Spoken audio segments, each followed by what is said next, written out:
என்னடி இப்பதான் சாப்பிட்டுருக்கிறியா? நைட்டு ஃபுல்லாக தூங்காம அந்த சீரீஸை பார்த்துருப்ப. சீரியலை சீரியல் இல்ல தம்பி, சீரிஸ்.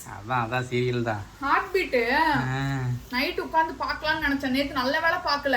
ஏன்னு கேளு, 12 மணிக்கு ஏதோ டெக்னிக்கல் கிளிச்னு ஒரு எபிசோட மட்டும் அப்லோட் பண்ணிட்டாங்களாமா. அதுல கடைசி சீன்ல டாக்டர் விஜய் வராராமா. அப்புறம் பார்த்தா எல்லாரும் தூங்காம இருந்திருக்காங்க. நல்ல வேலை நான் தூங்கிட்டேன் அப்படின்னு யோசிச்சேன். போன வாரம் அப்படிதான் தூங்காம உட்காந்து 12 மணிக்கு பாக்குறேன். வீணாக்கு ஆக்சிடென்ட் ஆயிடுச்சு கடைசியில. அதுக்கப்புறம் நான் எங்க தூங்குறது? விடிய விடிய சிவராத்திரி அதான் போச்சு.